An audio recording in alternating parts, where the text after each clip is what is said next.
Vous devez enlever vos dents de sagesse. Non, c'est bon, tu gardes tes dents de sagesse. On en enlève 2 et on en garde 2. On va les arracher!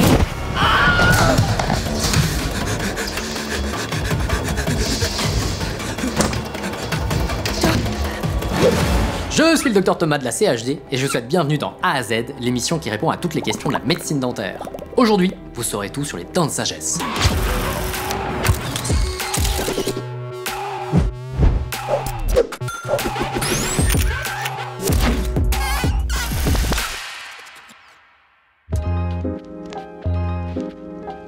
Les dents de sagesse, on se demande pourquoi on en a, à quoi ça sert, et si c'est pas plutôt une bonne excuse de dentiste pour nous faire dépenser une fortune.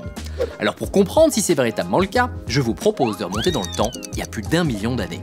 Dans un lointain passé, Homo sapiens, communément appelé homme moderne, passe une bonne partie de son temps à chasser.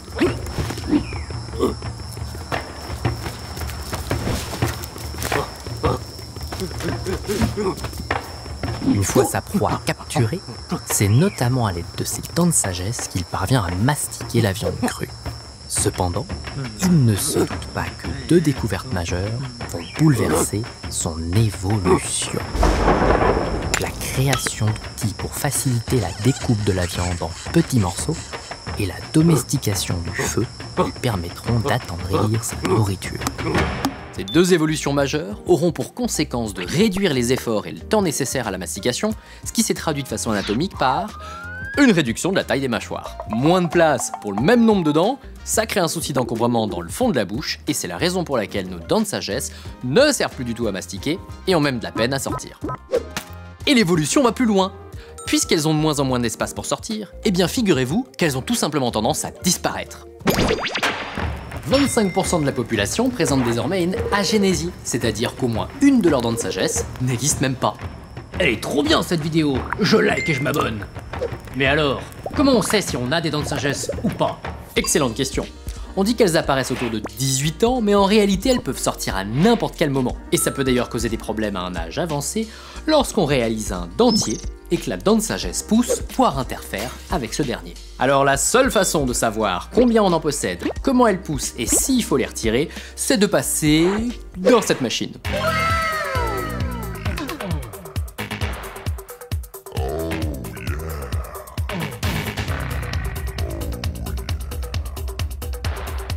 Cette machine prend ce qu'on appelle des radiographies panoramiques, et il s'agit des seules radiographies qui permettent de voir en même temps toutes les dents de sagesse. Soyons clairs, il est impossible, et j'ai dit impossible, de poser un diagnostic à propos de vos dents de sagesse sans cette radio. Comme dans toutes les radiographies, les côtés sont inversés, comme si on se tenait en face du patient.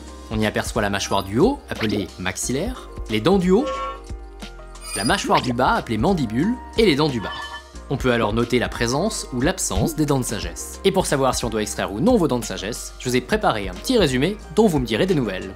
Si t'as une carie sur les dents de sagesse, fais-les vite retirer et poser une compresse.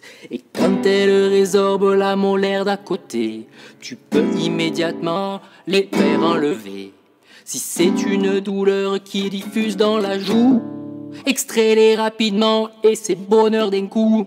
Sans oublier les kystes très souvent associés, qui se développent dans l'os et qu'on galère à enlever. Fais gaffe à l'infection qui détruit ta mâchoire, ça fait même plus mal qu'un vieux suppositoire. Bref, en clair, les malpositions des dents de sagesse sont de plus en plus fréquentes, et lorsqu'elles parviennent à sortir, le nettoyage de la zone près de la dernière molaire est quasiment impossible.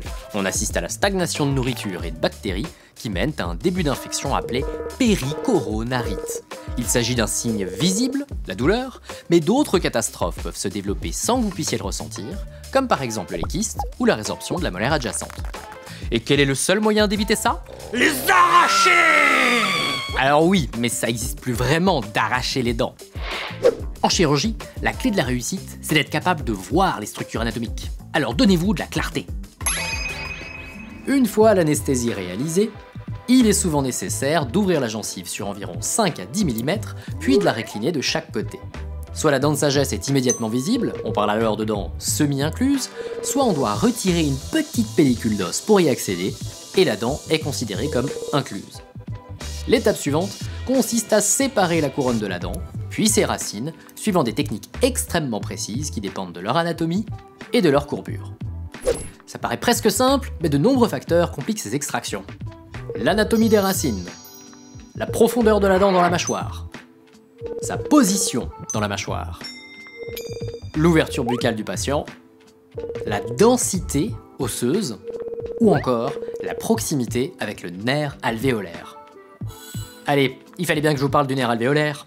Il s'agit du nerf responsable de la sensibilité de la langue, de la lèvre et du menton. Dans le cas des dents de sagesse inférieures, il arrive que ce nerf passe à proximité de leurs racines, voire même entre leurs racines. Vous comprendrez donc que le chirurgien doit prendre toutes les précautions possibles afin de ne pas le léser, au risque de créer des paresthésies, c'est-à-dire des troubles de la sensibilité sur ces fameuses zones. Une fois la dent retirée, ce n'est pas encore terminé puisqu'on procède au nettoyage de tous les tissus de la zone et on réalise des sutures sans aucune tension pour refermer les deux berges de la gencive. Et là, généralement, vous tombez sur deux visions du monde des sutures. Oui, Michel, aujourd'hui pour cette finale de la conférence ouest du National Suture Championship, on se retrouve avec la team Suture Résorbable, qui elle estime qu'elle est plus pratique, parce qu'elle ne nécessite pas d'autres rendez-vous pour être retirée. Et puis la team Suture Non Résorbable, qui estime qu'elle est plus pratique, parce que son fil, il est plus fin, qu'il accroche moins à la nourriture et les bactéries, et qui permet de revoir le patient en contrôle. Je vous rends l'antenne, Michel. Ce n'est pas tout. Lorsqu'on réalise un tel acte chirurgical, il est impératif de faire passer le sang qui s'écoule d'un état liquide à un état solide en créant un caillot sanguin.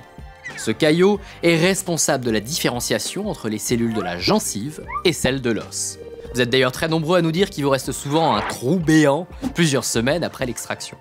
Sauf que ce trou se comble systématiquement. Les cellules du haut du caillot se différencient en cellules de gencive durant les 2 premières semaines, tandis que celles du bas du caillot mettront 2 à 3 mois pour se différencier en os, ce qui correspond donc au délai nécessaire pour combler le trou depuis la profondeur. Eh bien ça y est, l'intervention s'est déroulée à merveille, vous devriez repartir avec une compresse en bouche afin de faciliter la création du caillot. Et il ne vous reste plus qu'à suivre les conseils post-opératoires. Durant les 2 premiers jours, veillez à ne pas vous rincer ou faire des bains de bouche, cracher, manger ou boire trop chaud, consommer du tabac. Et la bœuf, on peut? Non, ça non plus!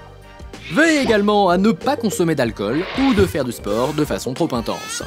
Et l'on pourra même conclure en vous recommandant de garder la plaie propre, c'est-à-dire en brossant vos dents et les sites d'extraction de façon douce avec une brosse manuelle. Si je peux me permettre, ça se passe toujours aussi bien? Dans la majeure partie des cas, il n'y a donc aucune complication, surtout si vous suivez correctement les recommandations du chirurgien. Cependant, il peut tout de même arriver que les saignements perdurent et qu'il soit nécessaire de revenir chez le dentiste pour recréer un caillot sanguin. Dans certains cas, de la nourriture pourrait rester coincée dans l'alvéole, ce qui pourrait entraîner une infection. Votre dentiste devrait alors être présent afin de nettoyer la plaie et de vous prescrire des antibiotiques. En conclusion, l'évolution ne va malheureusement pas dans le sens des dents de sagesse, et leur extraction est majoritairement recommandée. L'acte chirurgical est cependant devenu tout à fait banal, et j'ai même une excellente nouvelle pour vous rassurer. Une fois qu'elles sont extraites, vous n'avez plus jamais à réintervenir. Si vous souhaitez en savoir plus, passez comme d'habitude par les commentaires, et si vous avez aimé cette vidéo, mettez-nous un pouce bleu, un like, ou abonnez-vous à notre chaîne. Merci encore, et à bientôt pour un nouveau A à Z sur un sujet tout aussi passionnant.